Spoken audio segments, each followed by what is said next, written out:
Assalamualaikum warahmatullahi wabarakatuh. Yang terhormat Bapak Adi MHI selaku pemangku mata kuliah keadvokatan, yang saya hormati rekan-rekan prodi Hakati di Unit Hamis Al-Qadiri di Jember. Perkenalkan, nama saya Imratus Solihah dengan NIM 2309661017 dari Prodi Hukum Keluarga Islam Fakultas Syariah Unit Hamis Al-Qadiri Jember. Pada kesempatan ini saya akan mempresentasikan sebuah kasus hukum mengenai seorang istri yang mengajukan gugatan cerai kepada suaminya yang sudah tidak memberikan nafkah selama 2 tahun. Di sini saya akan menceritakan kronologi singkat terkait kasus tersebut. Ada sepasang suami dan istri yang telah menikah itu menikah secara sah baik menurut hukum agama maupun negara.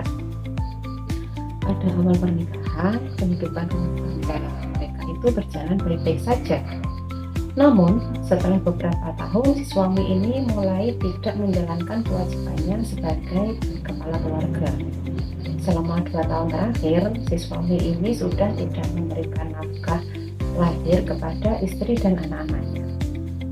Selain itu, suami ini juga jarang pulang ke rumah dan tidak menunjukkan itikat baik untuk memperbaiki keadaan ekonomi keluarga. Akibatnya kondisi tersebut, si istri mengalami kesulitan dalam memenuhi kebutuhan hidup sehari-hari. Berbagai upaya telah dilakukan oleh si istri, misal istri sudah berusaha untuk mencari penghasilan tambahan untuk mencukupi kebutuhan sehari-hari, kemudian masih selalu mengingatkan si suami untuk mencari pekerjaan lagi agar ada pendapatan untuk mencukupi kebutuhan hidup, bahkan bermusyawarah di keluarga besar kedua belah pihak antara suami dan juga si istri. Namun dari usaha-usaha yang sudah dilakukan si istri, tetap tidak ada itikat baik si suami untuk memperbaiki keadaan ekonomi keluarga. Sampai pada titik puncak, si istri ini sudah tidak kuat dan mengajukan gugatan cerai ke pengadilan agama. Kalau dilihat dari identifikasi permasalahan hukumnya, ini berdasarkan kronologi yang sudah saya sampaikan tersebut, terdapat beberapa permasalahan hukum, yaitu yang pertama, apakah tindakan si suami ini yang sudah tidak memberikan nafkah selama 2 tahun merupakan pelanggaran terhadap kewajiban suami. Kemudian yang kedua, apakah kondisi tersebut dapat dijadikan alasan yang sah untuk mengajukan perceraian. Dan yang ketiga, ada kondisi bagaimana langkah hukum yang dapat ditempuh oleh si istri ini untuk memperoleh perlindungan hukum dalam hak-haknya. Kalau ditinjau dari peraturan perundang-undangan yang relevan, ada beberapa dasar hukum yang bisa menjadi landasan kuat untuk si istri ini mengajukan gugatan cerai. Yang pertama itu ada di pasal 37 ayat 1, yaitu Undang-Undang Nomor 1 tahun 1974 ini tentang perkawinan, yang menyatakan bahwa suami ini wajib melindungi istrinya dan memberikan segala sesuatu keperluan hidup berumah tangga sesuai dengan kemampuan si suami. Kemudian yang kedua ada juga di pasal 80 ayat 4 tentang kompilasi hukum Islam, yang menyebutkan bahwa sesuai dengan penghasilannya, suami ini menanggung nafkah kiswah atau pakaian, tempat kediaman bagi istri, biaya rumah tangga, biaya perawatan, dan biaya pengobatan bagi istri dan anak-anaknya. Kalau di peraturan pemerintah nomor 9 tahun 75 itu ada di pasal 19 dan ada di pasal 116 di huruf F kompilasi hukum Islam. ada penjelasan bahwa perceraian itu dapat terjadi apabila antara suami dan istri terus-menerus terjadi perselisihan dan pertengkaran serta tidak ada harapan untuk hidup rukun kembali. Tidak diberikannya nafkah selama 2 tahun ini juga dapat dijadikan alasan bagi si istri untuk mengajukan gugatan cerai karena si suami ini sudah melalaikan kewajibannya. Nah, kemudian bagaimana seorang advokat itu bisa menangani kasus tersebut? Kalau dari segi pandangan saya, ya seorang advokat itu langkah pertama yang dilakukan adalah melakukan konsultasi hukum dengan klien untuk mengetahui secara matang kronologi permasalahannya. Kemudian si advokat ini bisa mengumpulkan alat bukti seperti nikah, kartu keluarga, bukti bahwa si suami ini memang sudah tidak memberikan nafkah. Kemudian ada saksi-saksi dari keluarga ataupun tetangga yang mengetahui keadaan rumah tangga suami istri tersebut.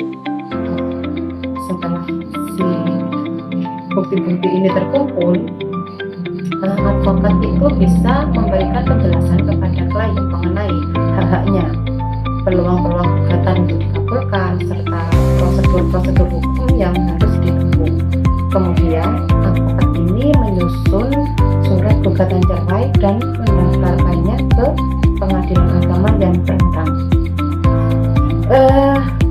Dari sini ada langkah-langkah litigasi dan non-litigasi yang dapat ditempuh.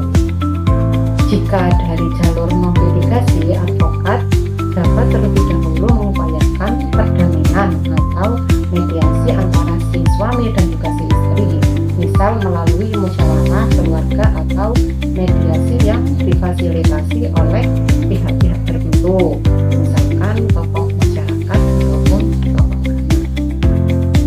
Namun apabila perdamaian tidak berhasil dan suami tetap tidak menjalankan kewajibannya, maka bisa diambil langkah litigasi dan ditempuh dengan mengajukan gugatan cerai ke pengadilan agama. Nah, tahapan litigasi apa yang bisa bisa dilakukan oleh si istri ini? Ada beberapa tahapan yang bisa dilakukan, yaitu yang pertama, otomatis harus mendaftarkan gugatan terlebih dahulu. Setelah mendaftarkan gugatan, maka akan ada penetapan dari majelis hakim. Kemudian ada pemanggilan dari para pihak, dari pihak suami maupun pihak istri. Setelah ada pemanggilan, maka akan dilakukan proses mediasi di pengadilan agama. Setelah ada proses mediasi, akan ada pembacaan gugatan. Setelah ada pembacaan gugatan, akan ada jawaban dari si tergugat. Kemudian pembuktian dari semua laporan-laporan dari laporan-laporan yang menggugat.